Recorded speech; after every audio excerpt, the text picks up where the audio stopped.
BMW Motorrad Lietuva klubas, kuris atsidarė prieš 5 metus, pakankamai ilgas laiko tarpas ir yra ką švęsti. Labai džiugu, kad tai jau yra 5 sezonas, kada mes susibūrėm čia Kaune. Mūsų bendruomenė tikrai yra aktyvi, kiekvienais metais atvažiuoja vis daugiau dalyvių, tai yra labai geras jausmas. Pradėjome vos nuo kelių motociklų. Vieną sezono atidarimą ar uždarimą, dabar neprisiminsiu, susirinko vos 5 motociklai. Šiai dienai pasižiūrėjus į tokią gausybę klientų, labai smagu, kad tas tiek Motorrado klubo, tiek šiais metais atvažiavo ir kitų markių motociklų mylėtojai, kadangi jau susirinkam 5 kartą ir norėjom kažką tai padaryti kitaip ir nusprendėme, kad parodysim savo klientams ir galbūt net būsimiems klientams, kaip atrodo mūsų BMW servisas tiek automobilių, tiek motociklų. Labai smagu, kad mes turim partnerį, tai yra oficialus BMW automobilių ir motociklų atstovas Lietuvoje, tai yra Krasta Auto. Ir kiekvieną pavasarį mes susirenkam būtent čia, tai jau tapo tradicija. Labai smagu, kad mus visą laiką šiltai priima.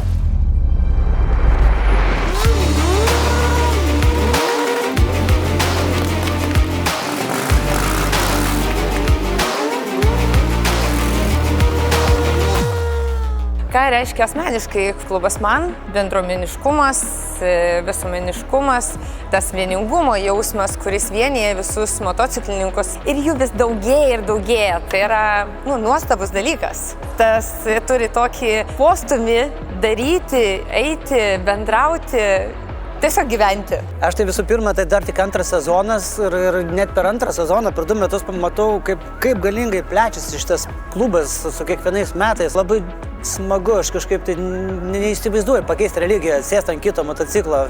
Gal dėl to, kad pats žmonių komanda, patys vairuotojai, jų kultūra ir bendruomeniškumas tiesiog žavi fantastiškai, renginiai, viskas nuostabu.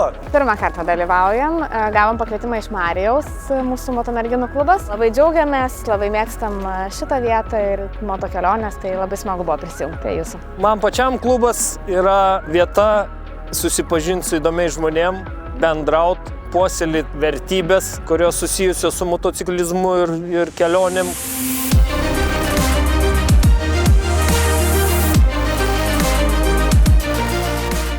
Man BMW truputėlį jau supratingumas, protas, kelionė, nuotykiai, bet jau taip, kaip sakyt, saugumas. Man asmeniškai motociklizmas yra gyvenimo būdas, kuriuo aš džiaugiuosi ir manau, kad keliausiu dar labai ilgai ir labai daug. Pagrindiniai dabar planai yra pritraukti mototurizmą, kas liečia būtent BMW motociklininkus iš Europos pirmiausia, kadangi šiais metais buvau išrinktas į BMW Club Sierra valdybą, tai dabar turiu galimybę daryti sprendimus ten. Tai yra vienas iš tikslų – pritraukti mototurizmą į Lietuvą ir parodyti mūsų šalį. Kiti planai, tai kaip ir visada, rudenį mes organizuojam didelį renginį, tai yra BMW Motorrad GS Trophy ir jis anksčiau vadinosi Lietuva. Šį kartą mes nusprendėm kartu su estais ir latviais padaryti bendrą renginį ir pavadinti tai Baltic. Tai pirmą kartą 3 šalių motociklininkai turėtų susibūrti į vieną vietą, sudalyvauti varžybose, turėti gerą laiką ir turėti vieną didelį renginį, būtent čia, pas mus Lietuvoje. Mano žiniom šiandien iš Krasta Auto Kaunas išvažiavo 192 motociklų. Kadangi gyvenimas Lietuvoje gerėja, tai ir klubas plėsis. Motociklas vis dar prabangos prekė, bet vis daugiau naujų motociklininkų jungiasi į motociklizmo gretas ir manau, kad klubas tik tai plėsis ir didės.